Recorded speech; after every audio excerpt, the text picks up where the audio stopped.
Option trader அன்பர்கள் அனைவருக்கும் வணக்கம். ஆப்ஷன் கிரிக்கெட் சேனல் மூலியம் உங்களை சந்திப்பதில் மிக்க மகிழ்ச்சி அடைகிறேன். நான் உங்கள் சந்தோஷ். நான் செபியில் பதிப்பெற்ற பங்காளர் கிடையாது. இது பயிற்சிக்கான காணொலி. எந்த பரிந்துரையும் நாம் வழங்குவது இல்லை. ஜனவரி 3ஆம் தேதி கோயம்புத்தூர்ல ஒரு டைரக்ட் ஃப்ரீ கிளாஸ் நம்ம ஆர்கனைஸ் பண்ணியிருக்கோம். அலைஸ் ப்ளூ மற்றும் ஆப்ஷன் கிரிக்கெட் சேனல் இணைந்து இது வழங்குது. இங்கே பார்த்தீங்கன்னா topic IDM option, ATM option, OTM option எதற்கு பார்க்கணும், எப்படி பார்க்கணும் அப்படிங்கிறது தான் இதனுடைய டாபிக். விருப்பமுள்ளவங்க 9842610908 அப்படிங்கிற வாட்ஸ்அப் நம்பருக்கு பதிவு பண்ணுங்கள். அதனுடைய டீட்டெயில்ஸ் பெற்றுக்கொள்ளலாம். முக்கியமாக அலைஸ் ப்ளூ நிறுவனத்தின் வாடிக்கையாளர்களுக்கு மட்டுமே முன்னுரிமை வழங்கப்படும். யார் வேணாலும் இதில் கலந்துக்கலாம். நமக்கு சீட்டிங் கெப்பாசிட்டிக்கு மேலே போகும்போது முன்னுரிமை அலைஸ் ப்ளூ நிறுவனத்தில் அக்கௌண்ட் ஹோல்டருக்கு முன்னுரிமை வழங்கப்படும். மற்றவர்களுக்கு வேற தேதிகள் ஒதுக்கி தரப்படும். அதனால் அந்த தேதியில் அவங்க கலந்துக்கலாம். டெலகிராம்லேயும் ஃபேஸ்புக்லேயும் நிறைய ஃபேக் ஐடிஸ் நிறைய ஃப்ரெண்ட் ரிக்வெஸ்ட் மற்றபடி ஃபாலோ பண்ணுறதுக்கு இது பண்ணுறாங்க. பணம் கேட்டும் கூட இது பண்ணுறாங்கன்னு சொல்கிறாங்க. யாரும் அதற்குண்டான பணம் கட்டி ஏமாற வேண்டாம். நம்மளுடைய பேஜ் பார்த்தீங்க அப்படின்னா ப்ளூ டிக் மார்க் இருக்கும். ஃபேஸ்புக்கில், இன்ஸ்டாகிராம்லேயும் சரி. டெலகிராமில் நம்ம அதிகமாக ஆக்டிவாக இல்லை. அதனால் நம்ம கால்ஸோ இல்லை மணி ஹேண்டலிங்கோ எதுவும் பண்ணுறதே இல்லை, அக்கௌண்ட் ஹேண்டலிங் எல்லாம் எதுவும் பண்ணுறதே இல்லை. அதனால் அதற்கு யாரும் ஏமாற வேண்டாம். நம்ம முக்கியமாக ஆப்ஷன்ஸ் ட்ரேடர் அப்படிங்கிறது தான் நம்ம முக்கியத்துவம் கொடுத்துட்டு வரோம், மற்ற எதுக்குமே இல்லை. அப்போ ஆப்ஷன் ட்ரேடிங் அப்படிங்கிறத ஆப்ஷன் ப்ரீமியம் அப்படிங்கிறத ஒரு ஆப்ஷன் கிரீக்ஸுங்கிற ஒரு கால்குலேஷன் அடிப்படையில் இது இயங்குது. இதை நம்ம புரிஞ்சுக்கணும். நிறைய பேர் அதாவது ஃபியூச்சர்லேயோ இல்லை ஸ்பாட்லேயோ உங்களுக்கு நிறைய நீங்கள் இண்டிகேட்டர்ஸ் யூஸ் பண்ணி நீங்கள் என்ன வேணாலும் டெக்னிக்கலாக நீங்கள் அணுகலாம். ஆனால் ஆப்ஷன் ப்ரீமியம் நீங்கள் நிறைய பேர் பல முறை பார்த்துருப்பீங்க. மார்க்கெட் உங்களுக்கு சாதகமாக இருந்தும் கூட ஆப்ஷன் ப்ரீமியம் ஏறலையே அப்படின்ட்டு ஆப்ஷன்ஸ் பையர்ஸ் நிறைய சொல்லியிருப்பாங்க. காரணம் என்ன அப்படின்னா, இது ஆப்ஷன் கிரீக்ஸோட வேல்யூ தான். மிக முக்கியமாக ஆப்ஷன் பையராக இருக்கிறீங்கன்னா 99% 100%ம்னே சொல்லலாம், ஹோல்டிங்கை தவிர்த்துடுங்க. ஒரு 30 நிமிஷத்துக்கு மேலே நீங்கள் ஹோல்டு பண்ணுறதை தவிர்த்துடுங்க. ஒரு ஜாக்பாட் மூமெண்ட் அப்படிங்கிறது மார்க்கெட் பெரிய மூமெண்ட்ஸ் இருக்கும் போதெல்லாம் அது ஏற்படும். பெரிய மூமெண்ட் இல்லாமல் மார்க்கெட் சைடுவேக்குள்ளேயோ இல்லை மார்க்கெட் ஒரு ஸ்மால் வாலட்டைல்குள்ளேயோ இருக்கும்போது உங்களுக்கு ஆப்ஷன் பையராக இருக்கிறவங்களுக்கு டிகே தான் ஏற்படும். இதனால தான் நிறைய பேர் பார்த்தீங்க அப்படின்னா மார்க்கெட்டில் மூமெண்ட் இருக்கிறப்போ உங்களுக்கு ஆப்ஷன் பையராக நிறைய கிடைக்கிற மாதிரி இருக்கும். ஆனால் மார்க்கெட்டில் மூமெண்ட்டே இல்லாமல் சைடுவேக்குள்ளே போகும்போது அது அழகாக டிகே பண்ணிட்டு போகும். அதனை உணரணும். நீங்கள் எப்பவும் போல் ஒரே ஸ்ட்ராட்டஜி எல்லா மார்க்கெட்டுக்கும் அப்ளை பண்ணிங்கன்னா கண்டிப்பாக நீங்கள் ஷேர் மார்க்கெட்டில் அது ஆப்ஷன் ட்ரேடராக பின்தொடரவே முடியாது. அதனால் ஆப்ஷன் பையர் அப்படிங்கிறவங்க முக்கியமாக நீங்கள் எந்த டயத்தில் மூவ்மெண்ட் இருக்கும், எந்த டயத்தில் ரேஞ்ச் எக்ஸ்பென்ஷன் இருக்குன்ட்டு ஓரளவுக்கு மார்க்கெட்டை அனலைஸ் பண்ணக்கூடிய வாய்ப்பு இருக்கணும். அதனை புரிந்து கொண்டு நம்ம வியாபாரம் செய்ய வேண்டும். ஆப்ஷன் ட்ரேடராக இருக்கிறவங்க முதல் ரேஞ்ச் அப்படின்னா என்ன அப்படிங்கிறத ஃபஸ்ட்டு புரிஞ்சுக்கோங்க. ஒரு ஹையுக்கும் லோவுக்கும் உண்டான தொலைவு தான் ரேஞ்ச். இது எங்கிருந்து ஸ்டார்ட் ஆகும் அப்படின்னா ஓப்பன்லேருந்து ஸ்டார்ட் ஆகும். அப்போ இந்த ஓப்பன் அப்படிங்கிற ஸ்ட்ரைக் ரொம்ப ரொம்ப முக்கியம். ஏன்னா இதான் ஹை லோவையே கிரியேட் பண்ண போகுது. அதனால தான் பார்த்தீங்கன்னா open equal to high, open equal to low, open high distance, low distance, இதுதான் ஃபார்மேஷனாக எப்பவுமே ஒரு ஸ்ட்ராட்டஜிக்கலாக இருக்கும்.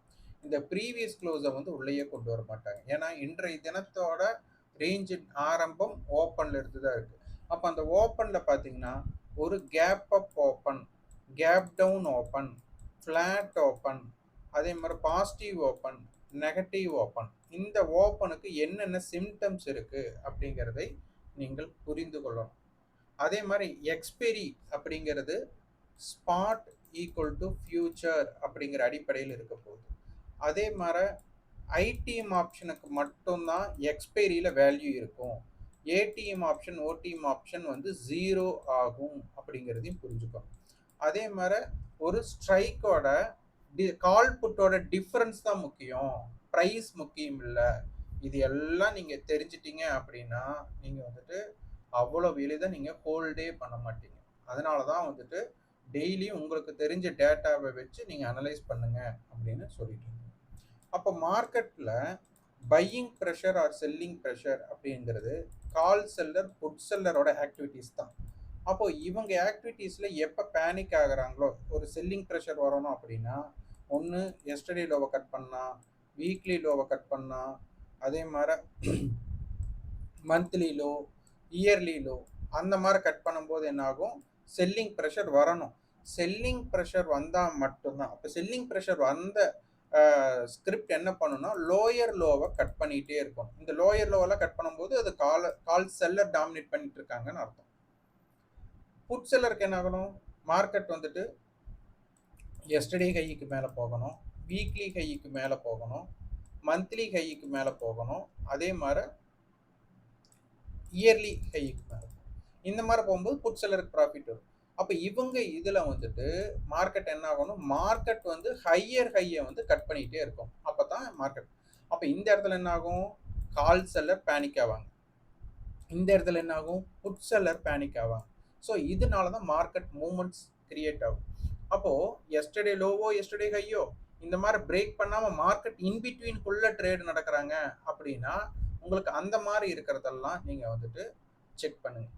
நிறைய பேர் பார்த்தீங்க அப்படின்னா நிஃப்டியில் மட்டும்தான் ட்ரேட் பண்ணுவாங்க. நிறைய நிஃப்டி அப்படிங்கிறது ஒரு 50 நிறுவனத்தோட ஆவரேஜ். அதனால எல்லா நாளும் இது பிரேக் அவுட் கிடைக்கும் அப்படின்னு சொல்ல முடியாது. அப்போ ஏதாச்சும் ஒரு இண்டிவிஜுவல் ஸ்டாக்ஸ் வந்து பார்த்தீங்கன்னா எப்பவுமே பிரேக் அவுட் ஆகிட்டு இருக்கும். ஏதாச்சும் ஒரு ஸ்டாக் இப்போ மார்க்கெட்டில் பார்த்தீங்கன்னா டெய்லி ஏதோ ஒரு ஸ்டாக் வந்து பிரேக் அவுட் ஆகிட்டே இருக்கும். அப்போ அந்த மாதிரி ஸ்டாக்ஸை வந்து நீங்கள் தேர்ந்தெடுத்து ட்ரேட் பண்ண பழக வேண்டும். அப்போ அந்த மாதிரி ட்ரெண்டிங் ஸ்டாக் எல்லாம் எப்படி பார்க்கறது? இப்போ நிறைய பேர் பார்த்தீங்கன்னா இண்டெக்ஸில் Nifty, bank Nifty, fin Nifty அந்த மாதிரி ட்ரேட் பண்ணுவாங்க. அப்போ ட்ரெண்டிங் ஸ்டாக்கை கண்டுபிடிக்கிறதுக்கு நீங்கள் இந்த மார்க்கெட் டேட்டாவில் உங்களுக்கு ஈக்விட்டி அண்ட் எஸ்எம்இ மார்க்கெட் அப்படின்ட்டு இருக்கு. ஸோ இதில் ஏதாச்சும் ஒரு ஸ்கிரிப்ட் பாருங்கள், டெய்லி ஏதாச்சும் ஒரு மொமெண்டம் கொடுத்துட்டு தான் இருக்க போகிறாங்க. இது வந்து நிஃப்டி ஸ்டாக். இதுலேயே ஃபியூச்சரில் இருக்கிற எல்லா ஸ்டாக்கும் வேணும் அப்படின்னா நீங்கள் இந்த மாதிரி ஸ்க்ரோல் டவுன் பண்ணிங்கன்னா securities in F and down இருக்கும். அப்போ ஏதோ ஒரு ஸ்டாக் பாருங்கள், இன்றைக்கி வந்துட்டு சேல், நேஷனல் அலுமினியம், என்எம்டிசி, ஜிட்டால் ஸ்டீல் இவங்க எல்லாமே பார்த்தீங்கன்னா ஒரு 5% அப் ஆயிருக்காங்க. அப்போ ஏதோ ஒரு ட்ரெண்டிங் ஸ்டாக்கு கிடைச்சி அந்த ஸ்டாக்கில் உங்களுடைய ஸ்ட்ராட்டஜியை பதிவு பண்ணுங்கள். உங்களுக்கு ஆப்ஷன்ஸ் ட்ரேட் பண்ணுறதுக்கு எப்பவுமே கிடைக்கும். அதனால் முடிந்த அளவு ஆப்ஷன்ஸ் ட்ரேட் பண்ணுறவங்க பையராகவும் இருங்க, செல்லராகவும் இருங்க. இண்டெக்ஸ்லையும் ட்ரேட் பண்ணுங்கள், ஸ்டாக்லையும் ட்ரேட் பண்ணுங்கள். நீங்கள் ஒரு ஆல்ரவுண்டராக ட்ரேட் பண்ணுறீங்க அப்படின்னா மார்க்கெட்டில் நெடுநாள் இருக்கலாம். இங்கே வந்து பார்த்தீங்கன்னா ஒரு 10,000 வச்சுட்டு நான் எப்படி 10,000 எடுக்கிறது, 50,000 வச்சுட்டு நான் எப்படி 50,000 எடுக்கிறது, 1,00,000 வச்சுட்டு 1,00,000 இப்படி எடுக்கிறது அப்படிங்கிற மாதிரி என்ன ஓட்டத்தில் மார்க்கெட்டில் ட்ரேட் பண்ணாதீங்க. முடியாதுன்ட்டு இல்லைங்க. மார்க்கெட்டில் மூவ்மெண்ட் இருக்கும்போது ஆப்ஷன் பையரை ஜெயிச்சிடலாம். ஆனால் மார்க்கெட் மூவ்மெண்ட்டே இல்லாத போது நீங்கள் வந்துட்டு இங்கே எடுத்தே ஆகணும் அப்படிங்கிற ஒரு கட்டாயம் வரும்போது என்ன பண்ணுவீங்கன்னா தவறான ட்ரேட் பண்ணி உங்கள் கேபிட்டல் இழந்துடுவீங்க. அதுக்கப்புறம் வந்து என்எஸ்சி வந்துட்டு 99% பேர் ஆப்ஷன்ஸ் ட்ரேடர் இல்லை, அதுக்கப்புறம் மார்க்கெட்டில் இன்ட்ராடே ட்ரேட் பண்ணுறவங்க லாஸ் ஆவாங்க அப்படின்னு சொல்லுவாங்க.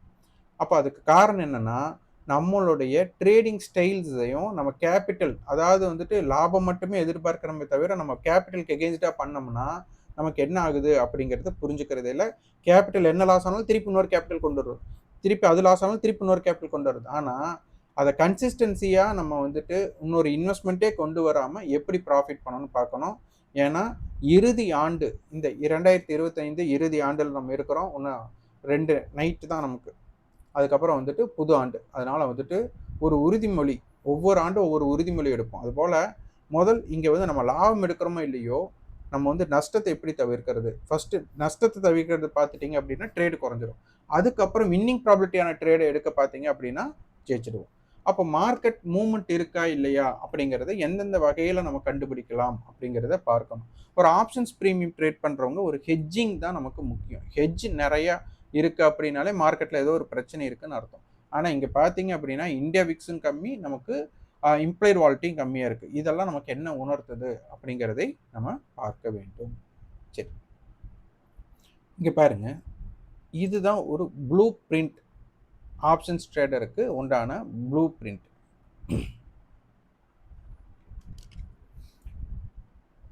இப்போ இந்த இடத்துல கேப் பாருங்க,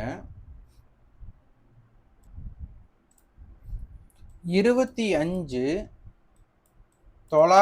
to 25,950. இதுக்கு ரெண்டுக்கும் கேப் வந்து நமக்கு 50 பாயிண்ட். இப்போ இந்த மணியா இது கால், இது புட் அப்படின்னு எடுத்துட்டா இந்த என் பிட்வீன், அதாவது 25,900 இருந்து 25,950க்குள்ள ஃபியூச்சர், அதாவது ஸ்பாட் எங்க இருந்தாலும், இப்போ பார்த்தீங்கன்னா 25,938 25,900 கால் நமக்கு 38 ரூபாயும் 25,950 புட் 12 ரூபாய் இருக்கும். இப்படித்தான் பிரிச்சுக்க போறாங்க. அடுத்தது 25,850 டு 25,950, இதுக்குண்டான கேப் 100. இது கால் புட் போட்டுக்கோங்க. இந்த 100 ரூபாயை பிரிச்சுக்க போறாங்க. இந்த 100 ரூபாயை பிரிச்சுக்கிறது எப்படி அப்படின்னா, நமக்கு 850 கால் வந்து 88 ரூபாயும் 950 புட் 12 ரூபாய். இங்க பாத்தீங்கன்னா அப்படித்தான் இருக்கும். இங்க பார்த்தீங்களா, இது எல்லாத்துக்கும் நீங்க போட்டு செக் பண்ணணும். அதே மாதிரி ஒவ்வொரு ஸ்ட்ரைக்கோட கால் புட்டை எடுத்து போட்டு பாருங்க. இங்க 25,900 கால் புட்டா, இது வந்துட்டு கால் அதிகமா இருக்கு, புட் வந்து கம்மியா இருக்கா, இதை கால் மைனஸ் புட் பண்ணுங்க, 38 ரூபா தான் வரும். அதை ஆட் பண்ணீங்கன்னா 25,938. அதே மாதிரி 25,850, 800 இந்த மாதிரி போட்டு பாருங்க, எல்லாமே இதுல வந்துதான் முடியும். அப்போ ஒரு வாழ்க்கை எப்படி எல்லாரும் பார்த்தீங்கன்னா ஒரு சக்கரம் இருக்கும். அந்த சக்கரம் எப்படி வந்துட்டு அதனுடைய மையப்புள்ளியை சுற்றி இயங்குதோ சுற்றுதோ, அது போல ஃபியூச்சரை பேஸ் பண்ணி தான் எல்லா ஸ்ட்ரைக்குமே இயங்குது. ஸோ இதையும் நல்லா புரிஞ்சுக்கணும். அதே மாதிரி காலுடைய ஏற்றத்திற்கு புட்டோட இறக்கம் எவ்வளோ ஆகுறாங்க. இப்போ கால் வந்து 10 ரூபாய் ஏறுது, புட்டு வந்து 20 ரூபாய் இறங்குதுன்னா அதுக்கு ஒரு தன்மை. இதை கால் வந்து 10 ரூபாய் ஏறுது, புட்டு வந்து 2 ரூபாய் தான் இறங்குது அப்படின்னா அதுக்கு ஒரு தன்மை.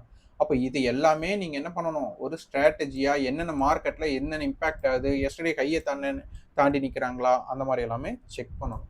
அதை வந்துட்டு பார்த்தீங்க அப்படின்னா நீங்கள் மந்த்லி ஃபியூச்சர் அப்படிங்கிறது உங்கள் கண்ணுக்கு தெரியும். ஆனால் வீக்லி ஃபியூச்சர், வீக்லி எக்ஸ்பெரி நீங்கள் ட்ரேட் நிறைய பேர் இண்டெக்ஸ் ட்ரேட் பண்ணுறதுனால உங்களுக்கு என்ன ஆகுதுன்னா அது தெரியாது. அப்போ அதனால நம்ம வந்துட்டு அந்த சிந்தட்டிக் ஃபியூச்சர்னு செயற்கையாக நம்ம வந்துட்டு கணக்கீடு பண்ணுறோம். இப்போ பார்த்தீங்கன்னா இது மந்த்லி ஃபியூச்சர். இப்போ நம்மளுக்கு மந்த்லி ஃபியூச்சர் நமக்கு பார்த்தீங்கன்னா இங்கே பார்த்தீங்கன்னா உங்களுக்கு தெரியும், டிசம்பர் 30 பார்த்தீங்கன்னா 25,937 ஃபியூச்சர் ட்ரேட் ஆயிருக்கு. இப்போ ஜனவரி 27ஓட ட்ரேட் பார்த்தீங்கன்னா 26,135. ஸோ இது உங்களுக்கு கண்ணுக்கு தெரியுது. ஆனால் எக்ஸ்பெரி, வீக்லி எக்ஸ்பெரின்னு நீங்கள் எடுத்தீங்க அப்படின்னா, இப்போ வீக்லி எக்ஸ்பெரின்னு பார்த்தீங்கன்னா உங்களுக்கு அடுத்த எக்ஸ்பெரி ஜனவரி 6 நிஃப்டிக்கு. இப்போ இதுக்கு ஃபியூச்சர் இருக்கானா இல்லை. அப்போ அதனால ஃபியூச்சர் கண்டிப்பாக இருக்கும். அதை நம்ம கணக்கீடு பண்ணி ஸ்பாட் ஃபியூச்சரோட ப்ரீமியத்தை நம்ம பார்க்கணும். இங்கே பாருங்க, நிறைய பேர் வந்துட்டு இதை பற்றி யோசிக்கிறதே இல்லை. 25,950 புட்டோட நேற்றைய கை வந்து 60, அதை கழிச்சு அதை மைனஸ் பண்ணிட்டு நம்ம போட்டிருக்கிறோம் 25,890. இது வந்து காலையில் பெய்டு மெம்பர்ஸ்க்கு நம்ம வந்துட்டு ஒரு காணொலியில் இது வந்து சிந்தட்டிக் ஃபியூச்சரில் மார்க் பண்ணி நம்ம காமிப்போம். இன்னைக்கு பாருங்க அந்த 890 எவ்வளவு தூரம் அதை பண்ணியிருக்காங்க. அதாவது ஒரு செல்லிங் ப்ரெஷர் அப்படிங்கிறது நம்ம சொல்லுவோம். இப்போ மார்க்கெட் இறங்கிட்டு இருக்கிறதெல்லாம் இப்போ செல்லிங் ப்ரெஷர்னும், இது செல்லிங் ப்ரெஷரால் இறங்கல. செல்லிங் ப்ரெஷரில் இறங்குனா மார்க்கெட் எப்படியெல்லாம் புட் செல்லர் பேனிக் ஆவாங்க. ஏன்னா செல்லிங் ப்ரெஷர், மார்க்கெட்டுக்கே செல்லிங் ப்ரெஷர்னா புட் செல்லர் எப்படி பயப்படுவாங்க பாருங்க. இந்த இடத்துல புட் செல்லர் பயப்படலை அப்படிங்கிற ஒரு விஷயத்தை நமக்கு காமிக்கிறாங்க. ஸோ இதையும் நம்ம புரிஞ்சுக்கணும். அதே மாதிரி காமன் ஏரியா அப்படின்னு நம்ம எழுதி வச்சிருக்கிறோம் 25,933 to 967. அதுக்கு மேலே பெருசாக மார்க்கெட் ஸ்டாண்ட் ஆகலை. பேரல் ஏரியா அப்படின்னு 26,000 to 26,030 போட்டு வச்சிருக்கிறோம். ஸோ அந்த இடத்துக்கே நமக்கு வரல மார்க்கெட். ஸோ இதுவும் புரிஞ்சுக்கணும். அடுத்து மீட்டிங் பாயிண்ட், ஒவ்வொரு ஸ்ட்ரைக்குக்கும் அவங்களோட போட்டியாளர்கள். இன்னைக்கு பார்த்தீங்க அப்படின்னா நேற்று வந்துட்டு நமக்கு 50 ரூபாயில் இருந்தவங்க பார்த்தீங்க அப்படின்னா உங்களுக்கு தெரியும் put option and call options நமக்கு எப்படி ஒர்க் ஆயிருக்காங்க அப்படிங்கிறது. அப்போ கால் ஆப்ஷன்ஸ் பார்த்தீங்க அப்படின்னா நமக்கு எந்த மாதிரி ஒர்க் ஆயிருக்காங்க, 2 பேர் இப்போ கடைசியில் வந்துட்டு எந்த இடத்துல முடிஞ்சிருக்கிறாங்க அப்படின்ட்டு. இப்போ மார்க்கெட் பார்த்தீங்கன்னா நேற்று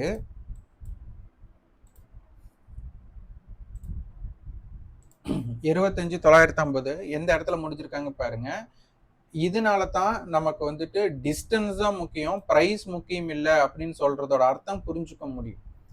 நிறைய பேர் ஆப்ஷன்ஸோட அடிப்படையே தெரிஞ்சுக்காம புரியல அப்படின்ட்டு நிறைய பேர் இருக்கீங்க. புரிஞ்சுக்கிறதுக்காக நீங்க தான் முற்படணும். நம்ம இங்க வந்துட்டு வெளிப்படையா காட்ட தான் முடியும். அப்ப நீங்க வந்துட்டு அதை அண்டர்ஸ்டாண்ட் பண்ணிக்கணும். இப்ப பாருங்க, கால் ஆப்ஷன் 52 ரூபாய் இருந்திருக்காங்க, புட் ஆப்ஷன் 46 ரூபாய் இருந்திருக்காங்க. அப்ப என்ன அர்த்தம், மார்க்கெட் 25,956 இருந்திருக்காங்க. ஆனா இப்ப என்ன, புட்டு 11 ரூபாய், நமக்கு வந்துட்டு கால் ஜீரோ ஆயிட்டாங்க. இப்போ எங்கே இருக்காங்க மார்க்கெட்டு? 25,939 இருக்கிறாங்க. அப்போ மார்க்கெட் பார்த்தீங்க அப்படின்னா ஒரு 17 பாயிண்ட் இறங்கியிருக்காங்க. 17 பாயிண்ட் இறங்குனதுக்கு புட் ஆப்ஷனுடைய ப்ரைஸும் இறங்கியிருக்கு, கால் ஆப்ஷனுடைய ப்ரைஸும் இறங்கியிருக்கு. ஸோ இது எல்லாம் தான் நீங்கள் புரிஞ்சுக்கணும். அப்போ இது என்ன அர்த்தம்?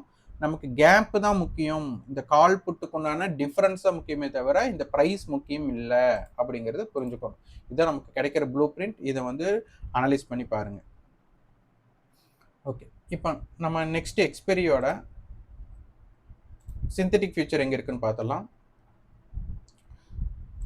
இப்போ நான் வந்துட்டு சிந்தட்டிக் ஃபியூச்சர் எங்கே இருக்காங்க, ஃபியூச்சர் எங்கே இருக்காங்க கண்டுபிடிக்கிறதுக்கு இந்த கால் புட்டோட டிஃப்ரென்ஸ் எடுத்துக்க போகிறேன். இது 148 ரூபா, இது 81 ரூபா. கால் ஆப்ஷனோட அதிகம். அப்போ கால் ஆப்ஷன் அதிகம்னாலே மார்க்கெட் 25,950க்கு மேலே தான் இருக்கிறாங்கன்னு அர்த்தம். எவ்வளோ பாயிண்ட் இருக்காங்கன்னு 70 பாயிண்ட் இருக்காங்க. அப்போ என்ன அர்த்தம்? நமக்கு 26,020 இருக்கிறதுக்கு வாய்ப்பு. அப்போ நான் 26,000 ஸ்ட்ரைக்கை தான் அட் த மணியாக எடுத்துக்க போகிறேன். பார்த்தீங்களா? 102 ரூபாய் புட் ஆப்ஷன், கால் ஆப்ஷன் 119 ரூபா. அப்போ என்ன அர்த்தம்? 26,017 லாஸ்ட் ட்ரேடிங் ப்ரைஸ். இன்னும் எனக்கு செட்டில்மெண்ட் ப்ரைஸ் வரல. நீங்கள் செட்டில்மெண்ட் ப்ரைஸ் எடுத்துக்கோங்க. இதுதான் நாளைக்கு ப்ரீவியஸ் க்ளோஸாக இருக்க போகுது. இன்னும் செட்டில்மெண்ட் ப்ரைஸ் நமக்கு வரல. ஸோ நான் 26,017 எடுத்துக்கிறேன். ஸோ இந்த டேட்டா படி பார்த்தீங்கன்னா 26,000 ஸ்ட்ரைக் எடுத்தாச்சு. யோசிச்சு பாருங்க, வருஷத்தோட தொடக்கம் உங்களுக்கு மொத்த ப்ரீமியமே 110 ரூபாய் தான் இருக்குது. அட் த மணியோட ப்ரீமியம் 110 ரூபாய் தான் இருக்குது. இது வந்து இருக்கிறதுலையே ரொம்ப ரொம்ப இன்னும் மார்க்கெட்டில் 5 நாள் வர்த்தகம் இருக்குது. 5 நாளில் காலையில் 9:30 டு 3:30 வரை மார்க்கெட் ட்ரேட் நடக்கணும். இந்த மாதிரி 5 நாள் நடக்கணும். இந்த மாதிரி 5 நாளும் யார் ஏடிஎம்மாக இருக்கிறானோ அவனோட ப்ரைஸ் வந்துட்டு எக்ஸ்பைரி அன்னைக்கு 0 ஆகணும். ஸோ இதை ஸ்க்ரீன்ஷாட் எடுத்துகிட்டு வாங்க. அதுக்கப்புறம் 26,000 கால் புட் சண்டை போட போகிறாங்க. ஸோ இந்த லோவை நீங்கள் நோட் பண்ணிக்கோங்க. 26,000. இந்த ஒருத்தன் நமக்கு வந்துட்டு ஐடிஎம்மாக இருக்கணும். இப்போ கால் வந்து ஐடிஎம்மாக இருக்கணும் அப்படின்னா மார்க்கெட் 26,000க்கு மேலே முடியணும். புட்டு வந்துட்டு ஐடிஎம்மாக இருக்கணும், மார்க்கெட் 26,000க்கு கீழே முடியணும். அப்போ இந்த லோ, அப்போ ஒருத்தன் இப்போ 26,000 கால் எக்ஸ்பைரி அன்னைக்கு இது 100 ரூபாய் இருக்கிறான்னா புட் என்ன ஆகணும்? 0 ஆகணுங்களா? 26,000 புட் 50 ரூபா இருக்கானா கால் என்ன பண்ணுவான்? 0 வரும். அப்போ இந்த இடத்துல இந்த லோ என்ன மாதிரி இம்பாக்ட் ஆகுது? அப்போ 26,000 கால் 86 ரூபாய் லோ கொடுத்தனால மார்க்கெட்டில் 26,086, புட்டு வந்து 100. அப்போ 25,900. இது கண்டிப்பாக இந்த லோ சுருங்கிட்டே வரணும். ஒருத்தன் இதை நோக்கி வரணும். இன்னொருத்தர் 0 பண்ணா தான் இன்னொருத்தர் உயிர் வாழவே முடியும். ஸோ இதுதான் கான்செப்ட். அப்போது இன்னொருத்தர் லோ கட் பண்ணி 0 ஆகணும். அதே சமயம் இன்னொருத்தர் ப்ரைஸ் ஏறணும். அப்போ என்ன அர்த்தம்? இந்த ப்ரீமியம் இப்போ இருக்கிறதுலேயே அட் த மணியில் இருக்கிறது நமக்கு ப்ரீமியமே அதிகம் அப்படின்னு சொல்கிறோம். அதுதான் 0 மதிப்பு. இப்போ பார்த்தீங்க அப்படின்னா இதில் 17 ரூபாய் தான் காலோட உண்மையான விலை. 100 ரூபாய் 102 ரூபாய் அப்படிங்கிறது வந்துட்டு டைம் வேல்யூ. இந்த 102 ரூபாய் எக்ஸ்பைரிக்குள்ள யாரு கட்ட டைம் வேல்யூ இருந்தாலும் 0 ஆயிடும். ஸோ இதை உன்னிப்பாக நம்ம கவனிக்கணும். இப்போ காலோட கை புட்டோட கை எடுத்துக்கிறோம். அப்போ 26,000 கால் வந்து 135னா 26,135. புட்டோடது 159, 160 எடுத்துட்டா 25,840. இப்போ இந்த இடத்துல பார்த்தீங்க அப்படின்னா நான் சொல்றது இந்த இடம் தானே செல்லர் பயப்படுவாங்க, இந்த சைடம் வந்து புட் செல்லர் பயப்படுவாங்க அப்படின்னு சொல்றோம். இந்த 160 தாண்டினாலே இந்த புட் செல்லர் பயப்படுவாங்க அப்படின்னு நம்ம நினைக்கிறது தப்பு. ஏன்னா எக்ஸ்பைரி அன்னைக்கு இந்த 150 ரூபா வேணும்னா மார்க்கெட் 25,840க்கு கீழே இருந்தா தான் அப்படிங்கிறதுனால தான். ஸோ இதனால தான் நம்ம புட் ஆப்ஷனுக்கு வந்து பார்த்தீங்க அப்படின்னா இந்த டேட்டா புட் ஆப்ஷனுடைய கை பார்த்தீங்கன்னா நமக்கு 60, அப்போ நமக்கு 890. இப்போ நேற்றைய டேட்டா படி 25,950 புட் பார்த்தீங்கன்னா 60 ரூபாய். இன்னைக்கு பார்த்தீங்கன்னா அவங்க தாண்டியே போயிட்டாங்க, 60 தாண்டியே போயிட்டாங்க. இங்கே பார்த்தீங்கன்னா உங்களுக்கு தெரியும். அப்போ அவங்க பயந்தாங்களா? பார்த்தீங்கன்னா புட் ஆப்ஷன் வந்து 85 ரூபா நேற்றைய ஹையை கட் பண்ணியிருக்காங்க. அப்போ கட் பண்ணாலும் அவங்க பேனிக் ஆவாங்க, அவங்க லாஸ்ன்ட்டு இல்லை. அப்போ அவங்க ஆக்சுவல் லாஸ் எங்கே வரும்? அப்போ அவங்களுக்கு உண்டான அந்த ப்ரைஸுக்கு கீழே சஸ்டெயின் ஆகும்போது தான். அதனால தான் கால் செல்லர் புட் செல்லருக்கு அந்த ஹையை வந்து நமக்கு ரொம்ப ரொம்ப இம்பேக்ட் பண்ணுறோம். ஸோ இதை உன்னிப்பாக கவனிங்க. டேட்டாஸை எடுத்து எழுதுங்க. எப்படி ஒர்க் ஆகுறாங்க, மார்க்கெட்டில் ஸ்பீடு இருக்குமா இருக்காதா அப்படிங்கிறதெல்லாம் இந்த விஷயத்தை வச்சு தான் நம்ம எடுக்க போகிறோம். ஸோ அடுத்தது வந்துட்டு பேங்க் நிஃப்டி. பேங்க் நிஃப்டிக்கு நம்ம என்ன பேசிட்டு இருந்தோம்? 59,200. இப்போ நம்ம அதோட ஹையில் பார்த்தீங்கன்னா 59,250 டு 58,750 வரை நம்ம பேசியிருந்தோம். என்ன நடந்திருக்காங்க அப்படின்னு பார்த்துடலாம்.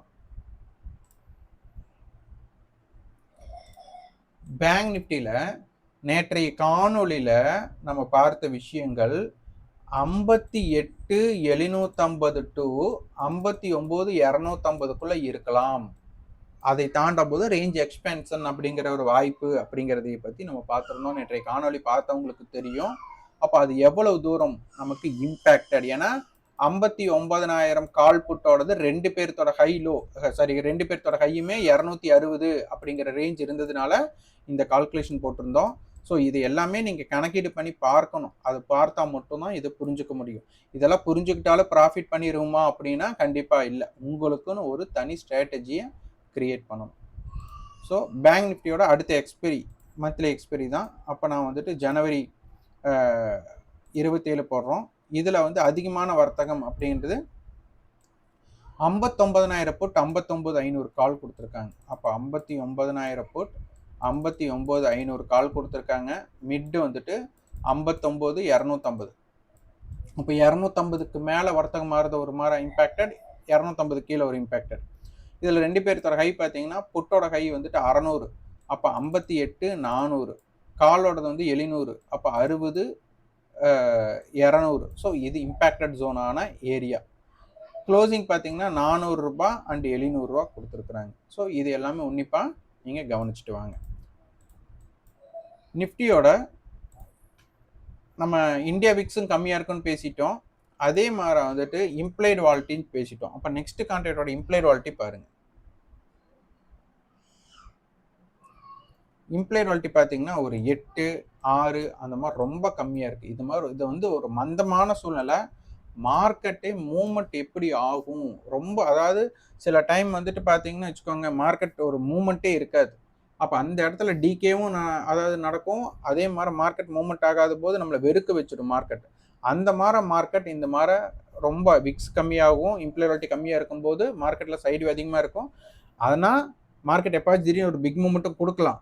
ஆனால் இந்த இடத்துல ஆப்ஷன்ஸ் பையராக இருக்கிறவங்க இந்த இடங்கள்ல ரொம்ப ட்ரேடை குறைச்சிட்டு முதல் ட்ரேடே பண்ணாமல் தவிர்த்துட்டாங்கன்னா மார்க்கெட் மூவ்மெண்ட்ஸ் வரும்போது நீங்கள் ஈஸியாக வந்துட்டு என்ன பண்ணிடலாம், உங்களோட ஸ்ட்ராட்டஜியை அப்ளை பண்ணி உங்களுக்கு ப்ராஃபிட் எடுத்துடலாம். இந்த இடத்துல வாய்ப்பு இல்லாத இடத்துல நீங்கள் ட்ரை பண்ணீங்க அப்படின்னா ஆப்ஷன்ஸ் பையராக இருக்கிறவங்க நிறைய பேர் வந்துட்டு இந்த இடத்துல காணாமல் போகிறதுக்குண்டான வாய்ப்புகள் மிக அதிகம். அதனால் ஜாக்கிரதையாக இருங்க. நன்றி, வணக்கம்.